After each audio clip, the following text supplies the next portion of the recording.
I can't believe we're doing this, but it's week 3, and we're going to be talking about what the Giants should do at the trade deadline and in the offseason for their GM search. So I looked up some GM candidates on like Thursday or Friday. I figured we would get to this point at some point. Didn't think it would be in week 3, but I just kind of did some research because I kind of figured this was going to be Gettleman's last year regardless. So I looked up about, I don't know how many guys, but I think I have 6 or 7 candidates that I was pretty fond of. So I put those guys in a template.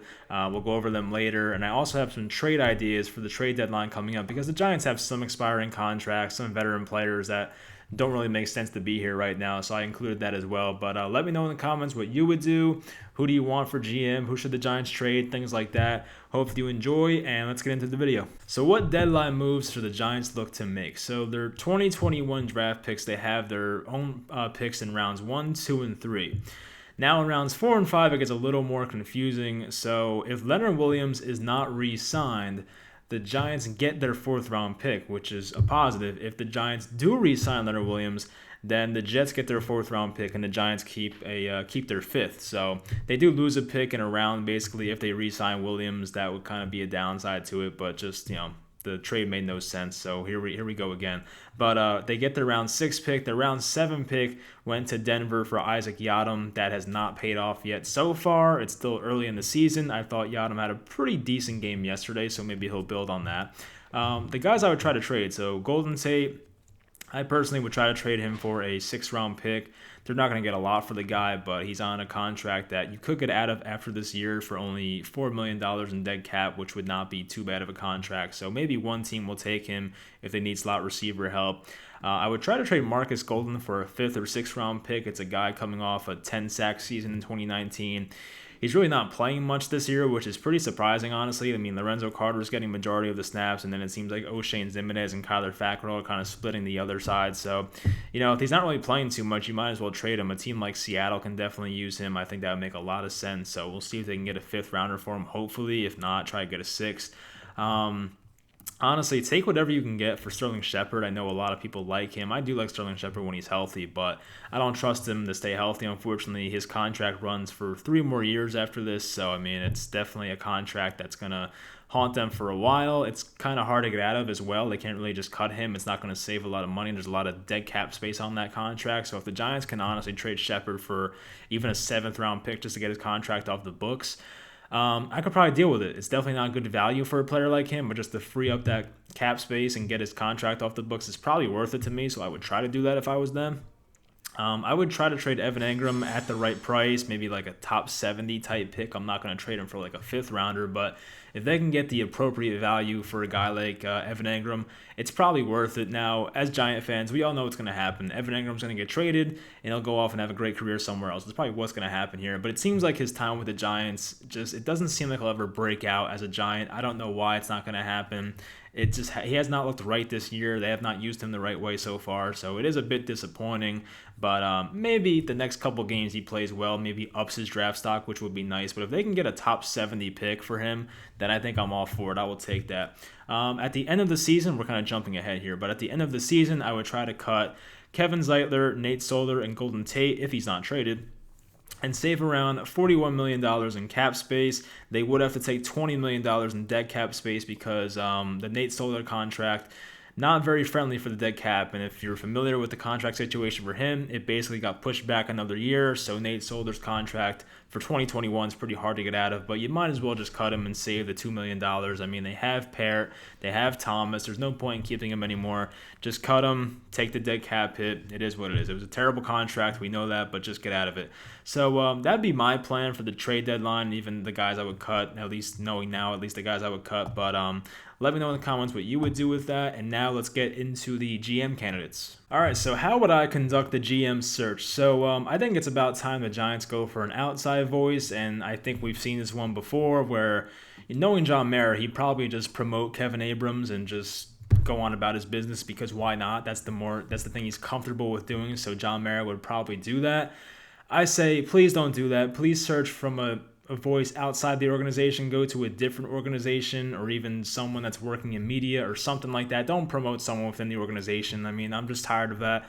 Bring in a new voice, someone that's younger, please. I don't want a 60, what was Gettleman, 66 years old when he was hired. I don't want that. Bring in someone that's like relatively young, 40 years old maybe, something around there. Someone that has a much better understanding of today's NFL and not the 80s and 90s. That's what I want. So hopefully they do that. So what I want in the next GM is someone that values positional value. I've gotten in the positional value argument many times with people, but I mean, look at the Giants roster and wonder why it sucks. Their best players are the running back position, a replaceable one, and the defensive tackle position, another replaceable position. So, my move with running backs is you take one in the mid rounds, you can sign them in free agency, you can get similar production. I know there's some outliers, but even Christian McCaffrey, who went down last week, Mike Davis fills in yesterday, puts up a great game in his absence. So, Mike Davis has been a lifelong backup. So, how important is having a great running back? Not too important in my opinion. And you can find run-stuffing defensive tackles in the mid-rounds of drafts. You can find them in free agency for a decent price. No point in taking them 17th overall like we did, or trading a third-round pick for one like Leonard Williams now. Williams has gotten to the quarterback a few times this year, I will say that, but throughout his career, he's been mostly a run-stuffing guy. So I want a position of value guy, someone that cares about finding a great franchise quarterback, a great left tackle, great secondary players, just the important positions, the ones that actually make a difference. So guys that get to the quarterback, that's very important as well. We don't really have an alpha pass rusher still, so that's definitely not a good thing. So I want a GM that also trades back in the draft when necessary. 2018, pick number 2 overall is a prime example of it. A lot of people speculated the Giants would do that because, they basically had the second overall pick in a draft where 4 quarterbacks went in the top 10. I'm sure a lot of teams wanted that pick, but the Giants decided to take Barkley. Probably was not a good idea. Now, the Colts have a guy on here, Ed Dodds, who was part of a front office that traded the 3rd overall pick to the 6th spot and got an extra 3 second-round picks out of it. So if the Giants did something like that, that would have been fantastic. And Gettleman's never traded back in his GM career so far, and he's been a GM since 2013, I believe it is. So that's not a good thing. Number 3, actually uses analytics and not mocks them. So, of course, the famous Dave Gettleman quote, someone asked him after the draft at his presser, after the 2018 draft, about the positional value and the running back position being devalued over the years. And Dave Gettleman basically mocked it and said, that's a guy who got behind this computer and did run back all these numbers and, all that, whatever he said.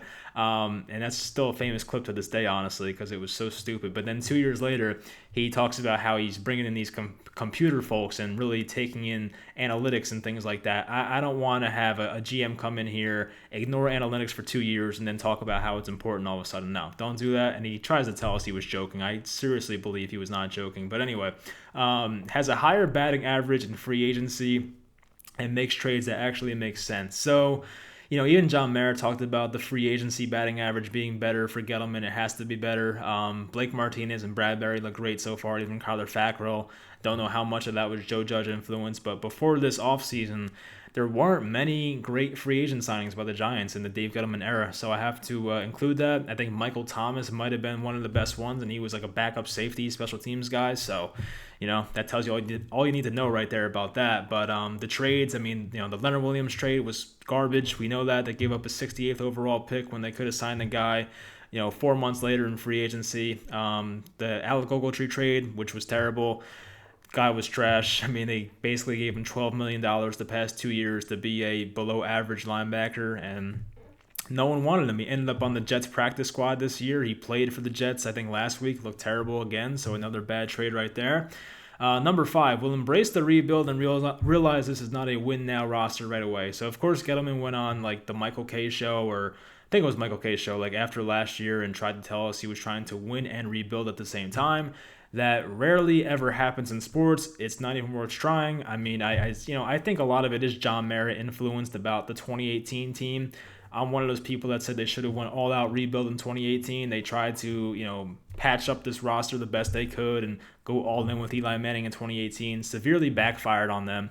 But this is a team that is not going to win right now. I hope the next guy realizes that. Now, if they make some huge strides this year and the young guys become great, then great. But I just don't see that happening. So hopefully the next guy actually embraces this rebuild and does it the right way. So the GMs that I researched and looked up, number one, this is in no order by the way, I just wanted to throw him in there. Nick Caserio, Patriots executive. So Caserio's been a very prestigious executive for the Patriots for a while. He's had plenty of accolades, plenty of Super Bowls. Bill Belichick's the actual GM there, but I'm pretty sure Caserio is a pretty big part in the roster building that goes on in New England. So of course he has that Joe Judge New England connection that can definitely help. Now, for a few of these guys, Caserio has no reason to leave his current job to join the Giants. There's really no point for him in leaving. I'm sure they pay him very well, and he's got a good gig over there, so there's no point in him leaving, but maybe for some reason if he wants to be his own GM, maybe he finds a way on the Giants. Number two, Ed Dodds, another guy who's been in a great situation. I think he likes doing what he's doing. He's right now the assistant GM to Chris Ballard. So, they're building a good team over there, the Colts. They kind of got screwed by Andrew Luck, but, Ed Dodds is one of those guys that was in the front office that made that great trade with the Jets to get the 4 top 50 picks in 2018 when the Sam Darnold trade. So the Colts do a lot of good things in terms of roster building. They have not found the quarterback since Luck left, unfortunately, and maybe Rivers is the guy. I'm not really sure. But Ed Dodds seems like a really bright guy in interviews. I'm a big fan of him. So, he might be my favorite guy on this list, honestly. Number 3, Monty Ossenfront, if I'm pronouncing that correctly. He was with the Patriots for a while. Just went to the Titans as a director of player personnel. So, a lot of good things said about him as well with the Patriots. He was another big part in their roster building for however long he was there. I think it was a while too, but he just went to the Titans. So, maybe he wants the GM role somewhere. If the Giants want to offer him that, then we'll see. I watched an interview with him. Seems like a bright guy as well, so I would not mind that one. Mike Borgonzi of the Chiefs, director of football operations. So, I don't really know. He didn't really impress me in the interview, but a lot of people were saying that he is a pretty big piece in this roster building for the Chiefs. Now, I don't know how true that is, but if it is true, then he deserves a lot of credit because the Chiefs definitely built a nice roster over there. So maybe he's a guy who gets an interview. We'll see if he impresses or not. Number 5, Will McClay. So McClay's a guy that has been with the Cowboys for a while. He's kind of been like Jerry Jones' right-hand man, and Jerry Jones gets all the credit for the Cowboys' moves, whether it's good or bad. But he's been there the whole time. He helped build that offensive line. He helped get Dak Prescott. He's helped build that good defense, and get Jalen Smith and Van Der Esch and sign all these guys, Everson Griffin. So he's been there through all that and built himself a nice roster. He doesn't have an official GM title right now. Maybe he wants that. I don't know if he'll leave Dallas, but if he does, maybe the Giants are a good fit for him. And number 6 is Adam Peters. So Peters is a pretty young guy. He looked young, at least in his interviews. I loved his interviews. I was a big fan of his energy and seemed like a very bright guy. He's a 49ers VP of player personnel. So I watched a clip of a 49ers podcast, and it was 3 49er fans who seemed like they know what they were talking about, and they were trying to say that Adam Peters is pretty big in the personnel decisions and just help scouting players for the 49ers, which definitely would say a lot because the 49ers roster, as we know from Sunday, is pretty damn good, even when they're down to their second and third string guys. So Adam Peters would be a pretty, it'd be a out of the blue, I guess, type of signing, kind of like Joe Judge, honestly. I didn't expect that, but Adam Peters might be a guy that surprises people in interviews. He definitely impressed me when I watched his interviews, but it's different when you're talking to him in person. But I liked him. Good energy. My favorite candidates here are probably, I like Dodds, I like Peters. I don't see Caserio leaving. Maybe Ossenfront. Those are probably like my favorite 3, honestly. But another guy people talk about, I'll just throw in 2 of them, the media guys, Louis Riddick and Daniel Jeremiah. So Louis Riddick is off the list for me because if he was the Giants GM, he probably would have taken Dwayne Haskins and Saquon Barkley, which would have been probably just as bad, if not worse. So I'm not really feeling the whole Louis Riddick thing. I know he did some things for, I think it was with the Eagles before media, so good for him, but I don't know. After knowing he wanted Dwayne Haskins so badly and seeing how Haskins is turning out and knowing that he would take a running back second overall, I don't like it. So Daniel Jeremiah is a person that I thought wanted Barkley at 2. Apparently I read it wrong, but he's got pretty good viewpoints on things. I think he worked with the Ravens for a while, then went to media. Apparently he's gotten a couple of GM offers, has turned them down. So I guess he likes doing what he's doing in media. But if the Giants give him, the keys to the car and just say you're the GM of the Giants and you get full control, then he might, be down for that. So we'll see. But I think right now he enjoys his gig doing media stuff. But he's a pretty smart guy, so I would not mind him either. But I think my favorites right now, as I said, probably Dodds, Osen front, and Adam Peters. I think Caserio is probably not going to leave.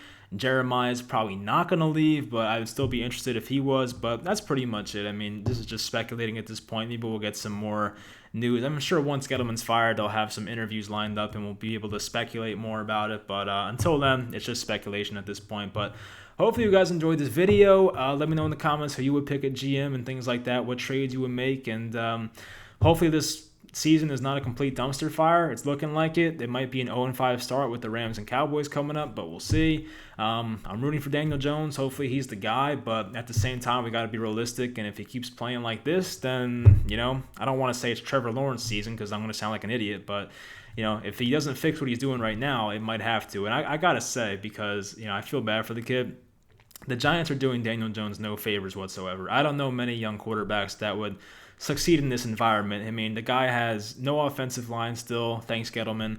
He has not really any weapons. Barkley's gone, Shepard's gone. Engram's been helping other teams more than his own this year. It's very hard for a guy like Jones to succeed. Not to make excuses for him, because, I didn't like Jones much coming out of the draft. I'm not going to, sugarcoat it. But, it's the guy's been put in an impossible situation, basically, to succeed, is what I'm trying to say. So the Giants did him no favors. I feel bad for the kid.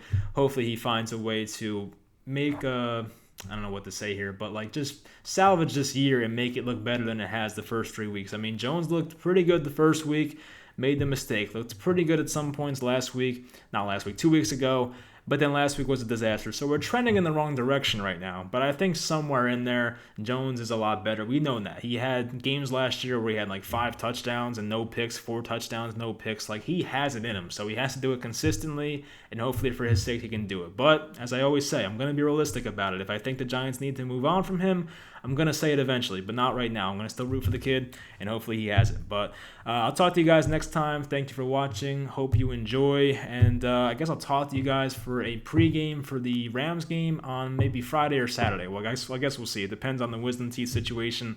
Don't know how I'll be, but we'll see. But I'll talk to you guys next time, and thank you for watching.